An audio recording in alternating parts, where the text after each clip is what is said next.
আসসালামু আলাইকুম সুপ্রিয় মালয়েশিয়া প্রবাসী বাংলাদেশি ভাইরা, যারা মালয়েশিয়া যাওয়ার জন্য অপেক্ষা করছেন, বিশেষ করে ঈদের পর নতুন করে ভিসা খুলবে কিনা, মেডিকেল কবে চালু হবে এবং বর্তমানে লেবার বা কলিং ভিসায় ফ্লাইট চলছে কিনা, এই বিষয়গুলো নিয়ে আপনারা অনেকেই দুশ্চিন্তায় আছেন। আজকের আলোচনায় আমরা আপনাদের কোনো ভুল তথ্য না দিয়েই একদম সহজ ভাষায় সঠিক তথ্য, দাপ্তরিক তথ্যগুলো আপনাদের সামনে আজকে আমরা তুলে ধরব।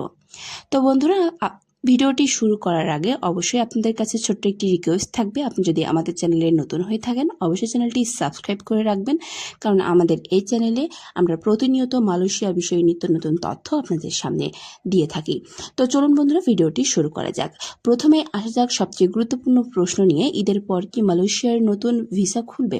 দেখুন, প্রথমেই যে প্রশ্নটি আপনাদের মনে সবচেয়ে বেশি ঘুরপাক খাচ্ছে তা হলো, ঈদের পর কি মালয়েশিয়ার নতুন ভিসা বা কলিং ভিসা খুলবে? দেখুন, বর্তমানে মালয়েশিয়া সরকার তাদের শ্রমবাজার সংস্কারের জন্য নতুন কর্মী নিয়োগের উপর একটি সাময়িক বিরতি বা ফ্রিজ অবস্থা বজায় রেখেছে। 2024 সালের 31 মে ছিল সাধারণ কর্মীদের মালয়েশিয়ায় প্রবেশের শেষ সময়। এরপর থেকে নতুন করে কোনো সাধারণ লেবার কোটা বা ডিমান্ড লেটার ইস্যু করা হচ্ছে না। তবে আসার কথা হলো, মালয়েশিয়া এবং বাংলাদেশ সরকারের উচ্চ পর্যায়ে এই নিয়ে নিয়মিত আলোচনা চলছে। সম্প্রতি বাংলাদেশ হাই কমিশন এবং মালয়েশিয়ার মানব সম্পদ মন্ত্রণালয়ের বৈঠকে এই বাজারটি পুনরায় উন্মুক্ত করার বিষয়ে ইতিবাচক ইঙ্গিত পাওয়া গেছে। তবে এটি ঠিক কবে নাগাদ পূর্ণাঙ্গভাবে চালু হবে তার কোনো নির্দিষ্ট তারিখ মালয়েশিয়া সরকার এখনো ঘোষণা করেননি। তাই ঈদের পর ভিসা খুলে যাবে এমন 100% নিশ্চয়তা যদি কেউ দিয়ে থাকে বা যদি কেউ আপনার কাছে টাকা চায়, তবে সাবধান থাকবেন।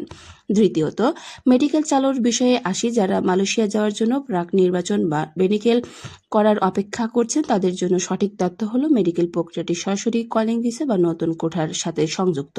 যেহেতু এখন নতুন করে ডিমান্ড লেটার আসছে না, তাই সাধারণ কর্মীদের জন্য পোর্টাল মেডিকেল করার অপশনটিও সীমিত। তবে যাদের আগে থেকেই বিশেষ অনুমতি আছে কিংবা যারা প্রফেশনাল ভিসায় যাচ্ছেন, তাদের মেডিকেল প্রক্রিয়া সচল আছে। সাধারণ কাজের ভিসার মেডিকেল পুরোদমে চালু হতে আরও কিছুটা সময় লাগতে পারে। কোনো দালালের প্রলোভনে পড়ে পোর্টালের নামে ওঠার আগে আগাম মেডিকেল করতে যাবেন না, কারণ পোর্টালে আপডেট না থাকলে সেই মেডিকেলের কোনো বৈধতা থাকে না।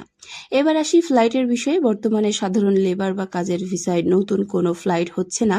31 মের মধ্যেই যাদের ভিসা হয়ে গিয়েছিল তারা সবাই ইতিমধ্যে ফ্লাই করেছেন। এখন শুধু তারাই ফ্লাইট করতে পারছেন যারা প্রফেশনাল ভিসা বা দক্ষ কর্মী হিসেবে বিশেষ ক্যাটাগরিতে অনুমতি পেয়েছেন, অথবা যারা আগে থেকেই মালয়েশিয়া কাজ করতেন এবং ছুটিতে এসে আটকা পড়েছেন। সাধারণ লেবার ভিসায় নতুন করে ফ্লাইট হওয়ার খবরটি আপাতত গুজব। আর পরিশেষে একটি অনুরোধ, বিদেশে যাওয়ার জন্য এখন কাউকে বড় অঙ্কের টাকা দিবেন না। যখন আনুষ্ঠানিকভাবে ঘোষণা করবে সেই মালয়েশিয়া ভিসা পুনরায় উন্মুক্ত হয়েছে, তখনই কেবল পরবর্তী ধাপের জন্য পা বাড়াবেন। মনে রাখবেন, সঠিক তথ্য আপনার অর্থ এবং সময় দুটোই বাঁচাবে।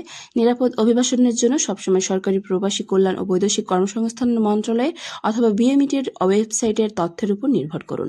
তো বন্ধুরা, আজকের ভিডিওটি এখানে শেষ করছি। দেখা হচ্ছে পরবর্তী কোনো আপডেটে, পরবর্তী কোনো ভিডিওতে। ততক্ষণ পর্যন্ত সকলে ভালো থাকবেন, সুস্থ থাকবেন এবং অবশ্যই আমাদের চ্যানেলের সঙ্গেই থাকবেন। আল্লাহ হাফেজ।